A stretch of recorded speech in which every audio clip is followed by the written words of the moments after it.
আমার নাম হচ্ছে আমেনা। আমি আগে ছিলাম প্রবাসে। তো যখন আমি প্রবাসে থাকতাম, একটা ছেলে আমাকে অনেক বড় একটা স্বপ্ন দেখাইছে। সে আমাকে বিয়ে করবে, সে আমাকে ভালোবাসবে, সে তার ছোট একটা বিবি দিবে। কিন্তু তার পাল্লায় পরে অনেক টাকা-পয়সা তাকে আমি দিলাম। তাকে অনেক টাকা-পয়সা দিলাম, গয়নাগাটি দিলাম, অনেক কিছুই দিলাম। আর একটা কথা, শুধু এইগুলোই না, আরো অনেক কিছুই যাই হয় একটা মানুষের জীবনে, মানে যার জীবনে রিয়েল জীবনে হয়, মানে একটা স্বামী-স্ত্রী। কিন্তু সেগুলো হইছে আমাদের মাঝে। কিন্তু দুঃখের কথা আর কি বলবো? কথায় আছে না, কখনো কোনো প্রবাসী মানে ভালোবাসতে জানে না। শুধু দেহর পাগল থাকে আর টাকার পাগল থাকে। কিন্তু না, দেহ দিয়ে তোমরা কি করবা ভাই? কিন্তু একটা মনের পাগল হও, তাহলে জীবনটা ভালো কাটবে আর জীবনে ভালো কিছু পাবে। আমি যাই হলাম, আমি এগুলো পরিস্থিতি হয়ে আমি বাংলাদেশে চলে আসলাম। কেন? ওইখানে যতই থাকবো, যত ইনকাম করব, ততই কষ্ট হবে আর ততই ওর পিছনে আমি খরচ করব। তো একটা জিনিস চিন্তা ভাবনা করে আমি বাংলাদেশে চলে আসলাম। বাংলাদেশে আসার পর একটাই, এখন জনগণের সামনে একটাই কথা বলবো। আমি একটা বড় মনের মানুষ চাই, ভালো একটা মানুষ চাই। সে আমাকে জানি ভালোবাসতে পারে, ভালো রাখতে পারে। আমার কোনো কিছুর অভাব নেই। টাকা, বাড়ি, গাড়ি অনেক কিছু আছে। যে আমাকে বিয়ে করবে, টাকা পাবে, সম্পত্তি পাবে, বাড়ি পাবে। একটা ছাড়া ২ টা বাড়ি পাবে, গাড়ি পাবে। গয়নাগাটি তো কোনো কিছু অভাব নাই।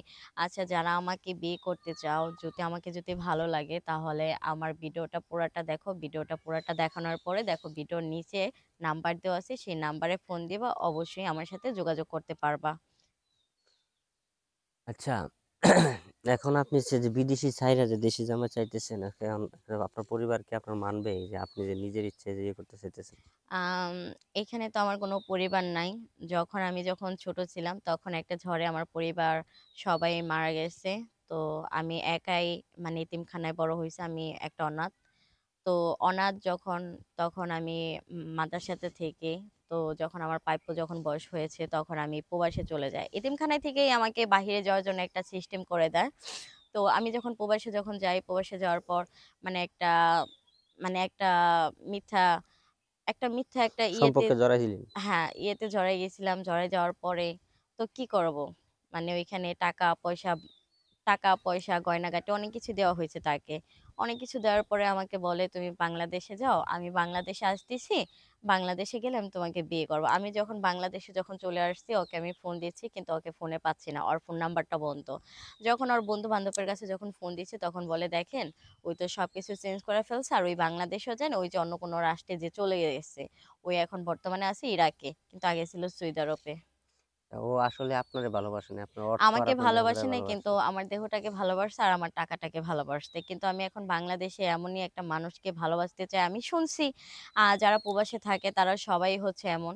কিন্তু বাংলাদেশের মানুষগুলো আর এমন না। বাংলাদেশের মানুষ আমাদের, যারা বাংলাদেশে থাকে, যারা বাংলাদেশে কর্ম করে খায়, তারা হচ্ছে একটা একটা খাঁটি মানুষ।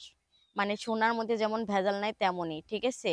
তেমনি আমাদের বাংলাদেশে যারা আছে তাদের মধ্যে কোনো ভেজাল নাই। তারা যা বলবে একদম সত্যিটাই বলবে। তারা যদি ভালো বাসতে পারে, তাহলে বলবে আমি তোমাকে ভালোবাসবো। আর তারা যদি না বাসে, তাহলে সরাসরি বলে দিবে, দেখো আমি তোমাকে ভালোবাসতে পারব না। তুমি অন্য জায়গায় চেষ্টা করো। আমি তোমার ভালো রাখতে পারব না। কিন্তু আমি চাচ্ছি বাংলাদেশে একটা ছেলেকে বিয়ে করার জন্য। কোনো কিছুর অভাব হবে না। আচ্ছা, আপনার সাথে কিভাবে যোগাযোগ করবে? আমার সাথে যোগাযোগ একটা ভাবেই করতে পারবে। আমার ভিডিওর শেয়ার অপশনে যান। শেয়ার অপশনে যাওয়ার পর নাম্বার পাবেন। সেই নাম্বারে ফোন দিবেন। তাহলে আমাকে পাবেন। ঠিক আছে।